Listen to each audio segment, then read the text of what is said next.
Hello students, this is Devraj and I welcome you all to my YouTube channel eYouTube English. Today I am going to give you question answer of chapter number 7 Glimpses of India और इसके आज part 1 के question answer देने वाला हूँ जिसका नाम है बेकर फ्रॉम गोवा। और इस क्वेश्चन आंसर को करने से पहले मैं आपको ये सजेस्ट करूँगा कि इसकी एक्सप्लेनेशन की वीडियो आप जाकर देख लो। तो मैंने आपको बताया था कि इस चैप्टर में 3 जगहों की झलक के बारे में दिखाया गया है जिसमें कि ये गोवा के झलक के बारे में बात हो रही थी और ये इस चैप्टर का पार्ट 1 है। किस तरह से गोवा के बेकर जो थे वो गोवा में आए थे और उनकी बेकरी प्रोडक्ट्स कितने ज़्यादा फेमस हैं आज भी गोवा में।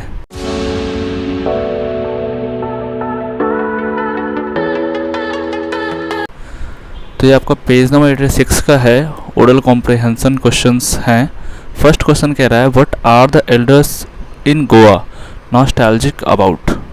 तो नॉस्टैल्जिक का मतलब मैंने पहले भी बताया था इस चैप्टर में जब मैं एक्सप्लेन कर रहा था, तो कि किसी चीज़ के बारे में, किसी पास्ट चीज़ के बारे में बहुत ध्यान से सोचना, तो उसको कहते हैं नॉस्टैल्जिक। तो यहाँ पे कह रहा है कि जो एल्डर्स हैं यानी राइटर के जो एल्डर्स हैं वो गोवा के बारे में क्या सोच रहे हैं बहुत ध्यान से, जो गोवा में पहले कभी हुआ करता था। आंसर है the elders in Goa are nostalgic about good old Portuguese days. तो जो एल्डर्स हैं, गोवा के जो एल्डर्स हैं, वो उन पुराने अच्छे पोर्तुगीज दिनों के बारे में बहुत ही ध्यान से सोच रहे हैं। And their love for famous bread and loaves, और उनका प्यार जो फेमस वहाँ की फेमस ब्रेड्स है और उसकी बनी लोव्स है, उन सब से जो प्यार है, उन सब चीज़ों के बारे में भी सोच रहे हैं। The writer also mentions that although the eaters of loaves have vanished।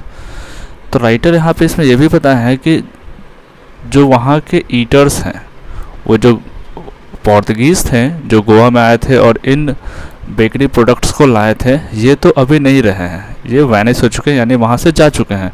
But makers are still do exist. लेकिन वहाँ के जो मेकर्स हैं, मतलब वहाँ जो बनाए हुए चीज़ें हैं, बेकरी प्रोडक्ट्स हैं, वो आज भी एग्जिस्ट करती है, वहाँ पे है। तो फर्स्ट क्वेश्चन का आपका आंसर हो गया है। सेकंड क्वेश्चन है is bread making still popular in Goa, how do you know. क्या गोवा में ब्रेड मेकिंग अभी भी पॉपुलर है, और अगर है तो आपको कैसे पता। तो इस चैप्टर में ऐसा कौन सा लाइन है जिससे ये पता चलता है कि हाँ गोवा में ब्रेड मेकिंग आज भी पॉपुलर है। तो क्योंकि पॉपुलर है इसलिए आंसर है yes, bread making is still popular in Goa. Bread making आज भी गोवा में बहुत पॉपुलर है। It is evident from the fact when the narrator states that the eaters have gone away। और ये बात हम तब पता कर सकते हैं जबकि नैरेटर ने हमें ये बताया था कि जो ईटर्स हैं यानी जो ब्रेड को लाए थे, जो पोर्तुगीज़ थे, वो जा चुके हैं। But makers still exist. लेकिन उनकी लाई हुई चीज़ें, उनकी लाई हुई बेकरी प्रोडक्ट्स, ब्रेड के बने हुए प्रोडक्ट्स, वो आज भी एग्जिस्ट करते हैं। द प्रेजेंस ऑफ मिक्सचर्स, और वहाँ पे आज भी मिक्सचर्स देखे जाते हैं, मोल्डर्स देखे जाते हैं जिससे कि शेप दिया जाता है ब्रेड को। And the one who bake the loaves and time tested furnaces are proof of their existence.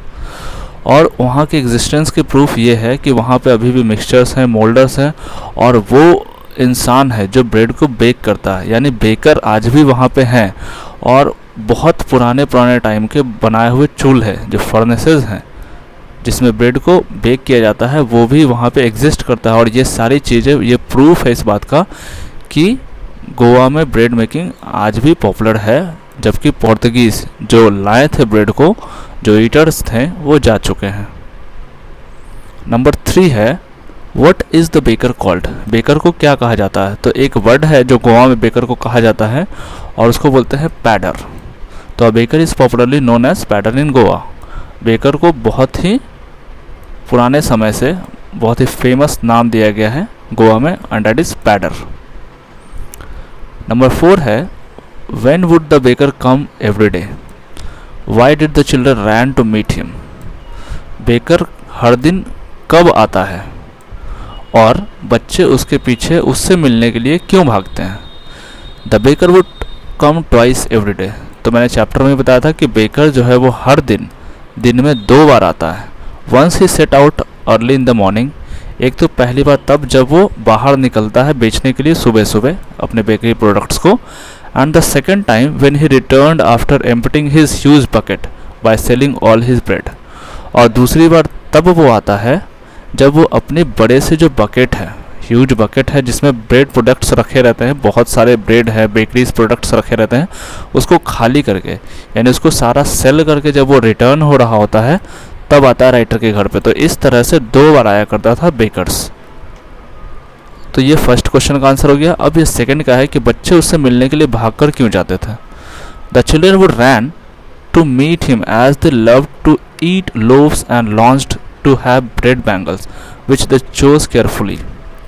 तो ये भी मैंने आपको चैप्टर में बताया था कि बच्चे भागकर इसलिए जाते थे क्योंकि उन्हें बहुत ज़्यादा प्यार था लोव्स से और वो बहुत ज़्यादा दीवाने थे ब्रेड बैंगल्स के, जिसे वो बड़े ही केयरफुली, बड़े ध्यान से खुद से चूज़ करते थे। तो इस वजह से बच्चे भाग कर जाते थे बेकर्स के पास। Sometimes it was bread of special make. अब जो यहाँ पे इट है ये रेफ़र कर रहा है ब्रेड बैंगल्स को ही। तो कभी कभी ये जो ब्रेड बैंगल्स था ये स्पेशल मेक का होता था क्योंकि ये बहुत ज़्यादा स्वीट होता था और इसी को चूज़ करने के लिए बच्चे भाग के जाते थे और उसमें राइटर भी थे जो भाग कर जाते थे। अब नेक्स्ट है पेज नंबर 87 का है, जिसका फर्स्ट क्वेश्चन कह रहा है match the following, what is must. तो नीचे कुछ मैच द फॉलोइंग दे रखा है जिसमें कि ये पूछ रहा है कि क्या ज़रूरी है, तो कौन से फंक्शन के लिए क्या चीज़ें ज़रूरी है वो कह रहा है। फर्स्ट क्वेश्चन कह रहा है एज मैरिज गिफ्ट। तो मैंने आपको चैप्टर में बताया था कि मैरिज गिफ्ट के तौर पे क्या देना बहुत नेसेसरी होता है गोवा में। तो वो होता है स्वीट ब्रेड, जिसको गोवा में बोल के नाम से भी बोला जाता है। और सेकंड है फॉर अ पार्टी और फीस्ट। पार्टी या कोई छोटी सी फीस्ट हो यानी दावत हो तो उसके लिए क्या ज़रूरी होता है, तो उसके लिए ब्रेड का होना ज़रूरी होता है। बिना ब्रेड के पार्टी और फीस्ट बहुत अधूरा होता है गोवा के ट्रेडिशन में। थर्ड क्वेश्चन कह रहा है फॉर अ डाउटर्स एंगेजमेंट। अब अगर किसी की बेटी की एंगेजमेंट है तो उसमें क्या चीज़ ज़रूरी होता है, तो उसमें सैंडविचेस बहुत ज़रूरी होता है। नंबर 4 है फॉर क्रिसमस। और क्रिसमस के लिए क्या चीज़ें ज़रूरी होती है जिसके बिना क्रिसमस बहुत ज़्यादा अधूरा होता है, तो वो होता है केक्स और बॉनलिहास। इसका सेकंड क्वेश्चन है what did the baker bear. बेकर क्या पहनता है इन द पोर्तुगीज डेज। पोर्तुगीज दिनों में तो बेकर क्या पहनता है, पहला क्वेश्चन ये है। और सेकंड है when the author was young. और दूसरा ये है कि जब ऑथर यंग था तब क्या पहनता था। तो ये 2 टाइम की बातें हो रही है, एक पास्ट की और एक ऑथर के टाइम की। तो फर्स्ट का आंसर ये है इन द पोर्तुगीज डेज। पोर्तुगीज दिनों में the baker were usually dressed up in peculiar dress known as कबई।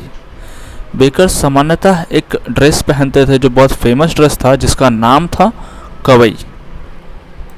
It was a single piece of long frock reaching down to the knees. ये एक बड़ा सा लंबा सा फ्रॉक होता था जो सिंगल पीस होता था, सिंगल ही होता था मतलब 1 पीस होता था और ये नीचे घुटने तक आती थी। सेकंड है ऑथर के टाइम में कि किस तरह से पहनता था। During the author's childhood days. Author के बचपन के दिनों में he saw the bakers bearing shirt and trousers. यहाँ जो ही है यही ऑथर को ही रेफर कर रहा है।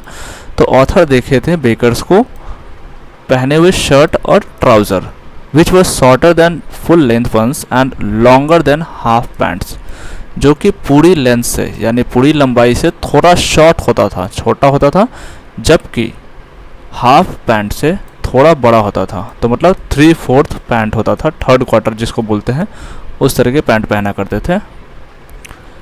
क्वेश्चन नंबर 3 कह रहा है who invites the comment he is dressed like a pader Y.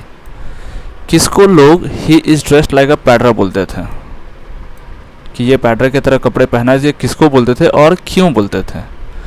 Any person who wears half pant that reaches just below the knees invites this comment he is dressed like a pader.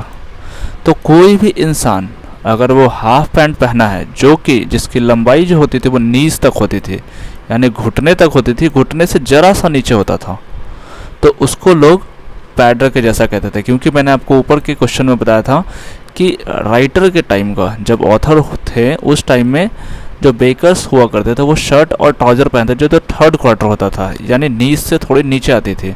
तो इस तरह के pant जो पहनते थे उसे पैडर का नाम से कमेंट किया जाता था। This is because the baker who is popularly known as padder in Goa used to dress in similar fashion। और ऐसा इसलिए होता था क्योंकि जो बेकर्स थे, जो पॉपुलरली गोवा में पैडर के नाम से जाने जाते हैं, वो इसी तरह का ड्रेस पहना करते थे, इसी सिमिलर फैशन का, यानी थर्ड फोर्थ जो नीज से नीचे हुआ करती थी और हाफ पैंट से थोड़ा बड़ा, फुल पैंट से छोटा। क्वेश्चन नंबर 4 कह रहा है where were monthly accounts of baker recorded. तो बेकर के जो मंथली अकाउंट्स होते थे, जो वो जितने सेल करा है वो सारे के रिकॉर्ड्स वो कहाँ किया करते थे। The baker usually collected their bills at the end of the month. तो बेकर सामान्यतः अपने बिल को कलेक्ट करता था महीने के एंड में, यानी आखिरी में। And there monthly accounts were recorded on small ball in the house with pencil. और उनकी मंथली अकाउंट्स, यहाँ पे जो देयर है ये बेकर को ही रेफर कर रहा है, तो बेकर की मंथली अकाउंट्स जो थी वो किसी भी घर के, जिस घर से वो सेल करा है उस घर के किसी भी छोटे बॉल पे पेंसिल से रिकॉर्ड किया जाता था और फिर महीना ख़त्म होने के बाद उसके अकॉर्डिंग उससे पैसे ले लिए जाते थे। नंबर 5 है what does a jackfruit like appearance mean. तो जैकफ्रूट के जैसा अपीयरेंस का मतलब क्या होता है, किसे कहते थे कि इसकी जो फिजिक है वो जैकफ्रूट के जैसी है, कटहल के जैसी है। A jackfruit like appearance means plump physique. Jackfruit like appearance का मतलब हुआ प्लम्प, यानी फैट, हेल्दी फिजिक जिसकी होती थी उसे कहते थे जैकफ्रूट के जैसा वो दिख रहा है। A baker used to resemble such a physique since it was believed that he and his family never starved। तो जो बेकर्स हुआ करते थे वो इसी तरह के फिजिक में हुआ करते थे क्योंकि ऐसा माना जाता था कि बेकर ही, यहाँ पर जो है ये बेकर को ही रेफर कर रहा है, बेकर और हिज फैमिली यानी बेकर की फैमिली कभी भी भूखा नहीं रहती थी क्योंकि वो हमेशा बेकरी प्रोडक्ट्स बनाते थे और जो बेकरी प्रोडक्ट्स बनाएगा वो खुद भी खाएगा, तो इस वजह से उन्हें कभी खाने की कमी नहीं होती थी और इसीलिए वो बहुत हेल्दी हुआ करते थे, उनकी फिजिक बहुत प्लम्प हुआ करती थी, इसीलिए उसे जैकफ्रूट अपीयरेंस के जैसा बताया जा रहा है। Baking was lucrative profession and the baker, his family and his servants always looked happy and prosperous with their physical appearance। lucrative का मतलब हुआ प्रॉफिटेबल, तो बेकिंग जो है एक प्रॉफिटेबल प्रोफेशन था, बहुत प्रॉफिट वाला पेशा था और बेकर और उसकी फैमिली और उसके सर्वेंट्स हमेशा खुश और प्रॉस्परस यानी समृद्ध दिखाई देते थे क्योंकि उनकी फिज़िकल अपीयरेंस बहुत अच्छी थी।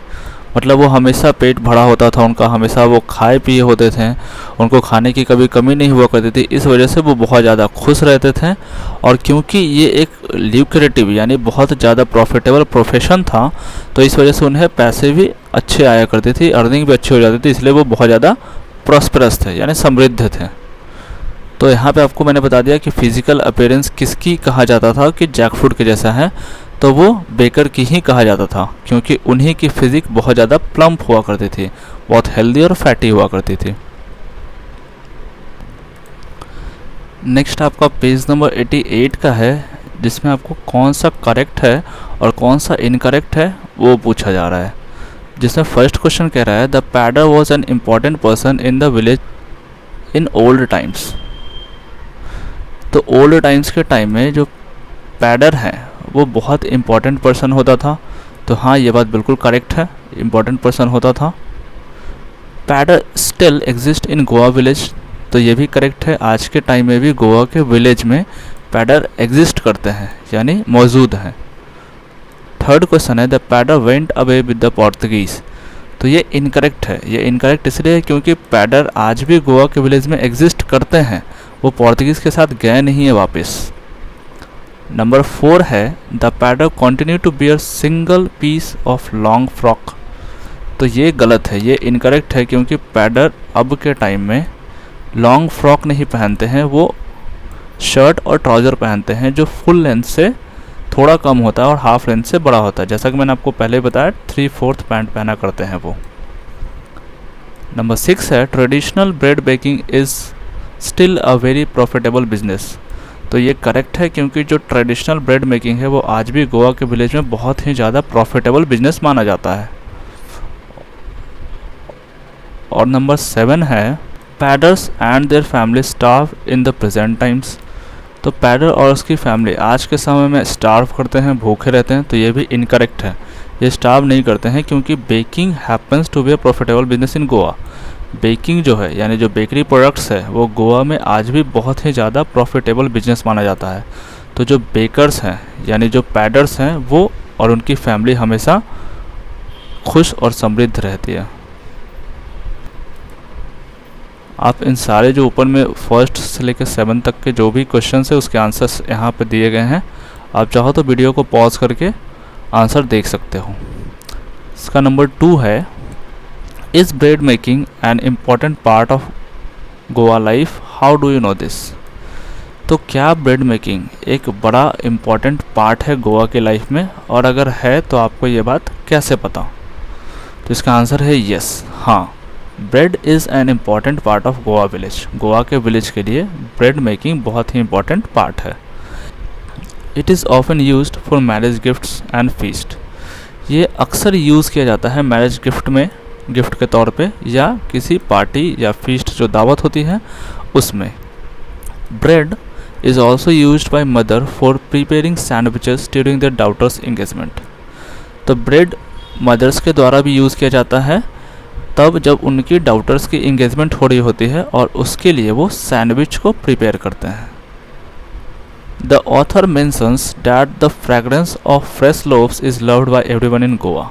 तो ऑथर ने यह भी बताया है कि जो फ्रेगरेंस होती है, जो खुशबू होती है फ्रेश ब्रेड की गोवा में, वो सबके द्वारा बहुत ही पसंद किया जाता है। The elders are served with loaves and the youngsters long for bread bangles.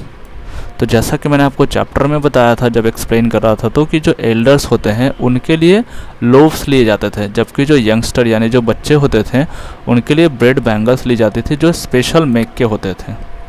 Therefore it is necessary to have bread for all occasions in every household. तो इसीलिए ब्रेड जो है वो बहुत ही ज़्यादा नेसेसरी होता है, बहुत ही ज़्यादा ज़रूरी होता है हर ओकेज़न के लिए, हर घर में। Baking is therefore considered a profitable business in Goa as people love to drool for tasty bread since the Portuguese days। और इसी वजह से बेकिंग को एक बहुत ही प्रॉफिटेबल बिजनेस माना गया है गोवा में, क्योंकि वहाँ के जो लोग हैं वो बहुत ही ज़्यादा पसंद करते हैं टेस्टी ब्रेड को। और ये ड्रूल जो है, ड्रूल का मतलब होता है क्रेविंग फॉर ईटिंग समथिंग, किसी भी चीज़ के खाने के लिए लालच आना। तो ये इतना ज़्यादा टेस्टी होता है ब्रेड, यहाँ के गोवा के ब्रेड्स इतनी ज़्यादा टेस्टी होती है, यहाँ की बेकरी प्रोडक्ट्स इतनी ज़्यादा टेस्टी होती है कि लोगों के मुंह से पानी आने लगता है इसको खाने के लिए। तो इस वजह से यहाँ ब्रेड इतना ज़्यादा फेमस है और ये इम्पॉर्टेंट पार्ट ऑफ लाइफ है गोवा विलेज का। और ये चीज़ पोर्तुगीज़ के दिनों से ही है, जब पोर्तुगीज़ आए थे उन दिनों से आज तक ये चीज़ प्रेजेंट है गोवा के विलेज में। नेक्स्ट क्वेश्चन नंबर 3 है tick the right answer, what is the tone of the author when he says the following. तो नीचे लिखा गया कुछ क्वेश्चंस है, तो वो उस लाइन को पढ़ना है, उस क्वेश्चंस को पढ़ना है और फिर बताना है कि वो कहते हुए ऑथर की जो टोन है वो किस तरह की थी। तो इनमें 3 दे रखे हैं, इनमें से जो करेक्ट है उसे टिक कर देना है। तो फर्स्ट क्वेश्चन कह रहा है the third and the jingle of traditional bakers bamboo can still be heard in some places. तो जब ये लाइन कह रहे हैं कि जो थर्ड है, जो बांस की लेके चल रहे बैम्बू स्टिक जो लेके जाते हैं, उनकी खनक, उनकी जो जिंगल है, जो झंझनाहट की जो आवाज़ है जो ट्रेडिशनल बेकर के बैम्बू से आती है, वो आज भी गोवा के कुछ जगहों में सुनाई देता है। तो ये बात कहते हुए राइटर क्या सोच रहे हैं, तो वो बहुत ज़्यादा नॉस्टैल्जिक हैं, वो उन पुराने दिनों के बारे में सोच रहे हैं, इसलिए ऐसी बातें कह रहे हैं। तो इसका राइट आंसर हो जाएगा नॉस्टैल्जिक। आप यहाँ देख सकते हो, यहाँ लिखा है। सेकेंड क्वेश्चन कह रहा है maybe the father is not alive but the son still carries on the family profession. तो ये भी मैंने चैप्टर में बताया था कि हो सकता है कि बेकर्स के फादर अलाइव नहीं हो, वो जीवित नहीं हो, लेकिन उसी सेम प्रोफेशन को क्योंकि वो एक बहुत ही ज़्यादा प्रॉफिटेबल प्रोफेशन है, इसलिए उसी सेम प्रोफेशन को फैमिली प्रोफेशन बना के और उनके सन उसी प्रोफेशन को, बेकरी बनाने के प्रोफेशन को कैरी कर रहे हैं। तो ऐसा कहते हुए राइटर क्या सोच रहे हैं, तो वो बहुत ज़्यादा होपफुल हैं इसके लिए। वो आशा कर रहे हैं कि ऐसा है कि जो उनके फादर हैं, बेकर्स के जो फादर हैं, पैडर के जो फादर थे, जो अब नहीं रहे हैं, तो उनकी उस फैमिली प्रोफेशन को उनके सन को द्वारा कैरी किया जा रहा है। तो ये होपफुल राइट आंसर हो जाएगा। नंबर 3 है I still recall the typical fragrance of those loaves. अब यहाँ पर जो आई है, ये आई ऑथर को ही रेफर कर रहा है। तो ऑथर कह रहे हैं कि मुझे आज भी उस फ्रेगरेंस, वो जो लोव्स है, जो ब्रेड है, उसकी खुशबू आज भी मुझे याद है। तो ऐसा कहते हुए वो क्या सोच रहे हैं, वो बहुत ज़्यादा नॉस्टैल्जिक हैं, होपफुल हैं या नॉटी हैं। तो वो बहुत ज़्यादा नॉस्टैल्जिक हैं, क्योंकि वो उन दिनों के बारे में सोच रहे हैं, उन पुराने दिनों के बारे में सोच रहे हैं जब ये बच्चा हुआ करते थे और उस समय से ये ब्रेड खाते आ रहे हैं। तो इसलिए ये बहुत ही नॉस्टैल्जिक होके, यानी बहुत ही अच्छे से उन पुराने दिनों को याद कर रहे हैं। नंबर 4 है the tiger never brushed his teeth, hot T could wash and clean up everything so nicely after all. तो उस चैप्टर में राइटर ने ये बताया था कि टाइगर कभी भी अपने दांत को ब्रश नहीं करता है, और गर्म चाय पी लो, उसके बाद वो सारी चीज़ें, चाहे वो कुछ भी खाए, वो सब कुछ क्लीन हो जाएगा बहुत ही अच्छे तरीके से। तो मैंने आपको चैप्टर में बताया था कि इतने ज़्यादा प्यार है ऑथर को ब्रेड लोव्स से और ब्रेड बैंगल्स से कि वो ब्रश तक करना ज़रूरी नहीं समझते हैं। वो समझते हैं कि कुछ भी खा लो और गर्म चाय पी लो, उसके बाद फिर सारा कुछ साफ़ हो जाना है। तो ऐसा कहते हुए ये क्या जताना चाह रहे हैं, क्या दिखाना चाह रहे हैं, तो ये बहुत ज़्यादा नॉटी हैं या एंग्री है या फ़नी है। तो इसका फ़नी राइट आंसर हो जाएगा। ये थोड़ा फन के लिए ये बात कह रहे हैं। 5 क्वेश्चन है केक्स एंड बॉनलिहास a must for Christmas as well as other festivals. तो केक्स जो हैं और बॉनलिहास है, ये क्रिसमस के लिए और ऐसे अदर फेस्टिवल्स के लिए बहुत ही मस्ट है, यानी ज़रूरी है। तो ऐसा कहते हुए राइटर क्या बताना चाह रहे हैं, वो सैड हैं, होपफुल हैं या मैटर ऑफ फैक्ट है। तो इसका राइट आंसर हो जाएगा मैटर ऑफ फैक्ट, क्योंकि ये चीज़ बिल्कुल सच है कि केक्स और बॉनलिहास बहुत ही ज़्यादा मस्ट है, ज़रूरी है। कोई भी फेस्टिवल हो, चाहे वो क्रिसमस हो या कोई भी अदर फेस्टिवल्स हो, उसके लिए। नंबर 6 है the baker and his family never starved, they always looked happy and prosperous. Baker और उनकी फैमिली, उनकी जो परिवार है, वो कभी भी भूखा नहीं रहते हैं, वो हमेशा हैप्पी रहते हैं, खुश रहते हैं, क्योंकि उनके पास खाने को हर वक्त होता है, और प्रॉस्परस रहते हैं क्योंकि उनकी जो प्रोफेशन है वो बहुत ज़्यादा प्रॉफिटेबल है, उन्हें अच्छी खासी अर्निंग आ जाती है, तो इस वजह से वो बहुत ज़्यादा प्रॉस्परस होते हैं। तो ऐसा कह के राइटर क्या बताना चाह रहे हैं, ये मैटर ऑफ फैक्ट है, होपफुल है या सैड है। तो ना ये होपफुल है ना ये सैड है, ये मैटर ऑफ फैक्ट है। तो ये matter of fact right answer हो जाएगा। अब पेज नंबर 88-89 में क्वेश्चन आंसर है, जिसके फर्स्ट क्वेश्चन कह रहा है in this extract the author talks about traditional bread baking during his child days. नीचे कुछ एक्सट्रैक्ट्स दिए गए हैं, इसमें ऑथर अपने बचपन के दिनों के टाइम के ब्रेड बेकिंग की बात कर रहे हैं। Complete the following table with the help of clues on the left. तो लेफ्ट में कुछ क्लूज दे रखा है, उसकी हेल्प से नीचे गए टेबल को कंप्लीट करना है। Then write paragraph about the author's childhood days. उसके बाद ऑथर के बचपन के दिनों के बारे में पैराग्राफ लिखना है। क्लूज आप देख सकते हो इधर है। यहाँ पे फर्स्ट क्वेश्चन कह रहा है, जिसमें क्लू वाला पार्ट है, the way bread was baked. तो राइटर के, ऑथर के चाइल्डहुड के दिनों में जो ब्रेड बेक किया जाता है, किस तरह से बेक किया जाता है वो बताना है। तो इसका आंसर ये है, the baker use to bake loaves in the mixtures. जो बेकर है उन लोव्स को मिक्सचर्स में बेक करते थे, एंड मोल्डर्स, और फिर उसे मोल्डर्स में डाल के उसकी शेप देते थे। On age old time tested furnaces that were never extinguish. और उसके बाद उसे उस पुराने चूल्हे में, उस पुराने अंगीठी में पकाते थे, जो आज भी गोवा के विलेज में एग्जिस्ट करता है। सेकंड है the way the pader sold bread, किस तरह से पैडर अपने ब्रेड को सोल्ड करता था। The baker made his musical entry on the scene with the जैंग जैंग sound of his specially made bamboo staff. Staff का मतलब होता है stick.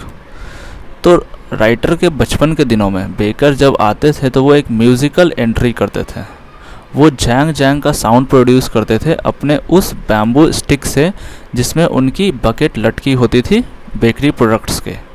One hand supported the basket and the on his head other banged the bamboo on the ground. तो जिसमें कि जो बेकर का एक हाथ होता था जिससे वो बास्केट को सपोर्ट किए रहते थे, जबकि दूसरा जो हाथ होता था उससे अपने बैम्बू को ज़मीन में पटकते थे, ज़मीन पे मारते थे, जिससे कि जैंग जैंग की साउंड आती थी। तो ये राइटर के बचपन के दिनों की है। थर्ड क्वेश्चन कह रहा है व्हाट द पैडर वोर। तो पैडर क्या पहना करता था, पैडर बेकर ही है, बेकर क्या पहना करता था राइटर के बचपन के दिनों में। The baker or bread seller of those days had peculiar dress known as kabai. तो जो बेकर थे या कोई भी ब्रेड सेलर था उन दिनों में, राइटर के दिनों में, एक बहुत ही फेमस ड्रेस पहना करता था जिसका नाम था kabai. It was a single piece of long frock reaching down to the knees. यह एक सिंगल पीस होता था, लंबा वन पीस फ्रॉक होता था जो घुटने तक की लेंथ की हुआ करती थी। इन हिज चाइल्डहुड, अब यहाँ पर जो हिज है ये हिज ऑथर को ही रेफ़र कर रहा है और ही भी ऑथर को ही रेफ़र कर रहा है। He saw bakers wearing a shirt and trousers which were shorter than full length ones and longer than half pants.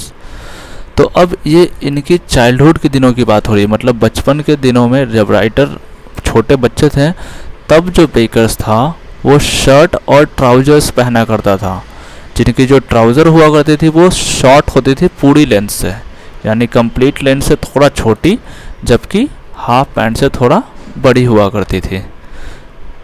और उसके बाद का क्वेश्चन कह रहा है when the pader was paid. तो राइटर के बचपन के दिनों में पैडर को कब पे किया जाता था। The baker usually collected his bills at the end of the month. तो जो बेकर हुआ करती थी वो सामान्यतः अपने बिल को महीने के एंड में कलेक्ट किया करता था। Monthly accounts used to be recorded on some walls in pencil. और जो मंथली अकाउंट्स होती थी, किसने कितने ब्रेड लिए हैं एक पूरे महीने में, उसे रिकॉर्ड करते थे किसी भी वॉल पे पेंसिल के सहारे। और लास्ट क्वेश्चन पूछ रहा है how the pader looked. Pader कैसा दिखा करते थे, उनकी अपीयरेंस कैसी थी।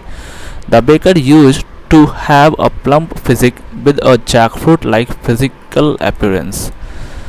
तो जो बेकर्स थे वो बहुत ज़्यादा प्लम्प फिजिक के हुआ करते थे, उनकी फिजिक बहुत हेल्दी हुआ करती थी, वो बहुत ज़्यादा मोटे हुआ करते थे और देख के ऐसा लगता था कि मानो कोई जैक फ्रूट है। तो इस तरह से आपका यहाँ पे इस चैप्टर के सारे क्वेश्चन आंसर ख़त्म होते हैं। Thanks for watching my videos.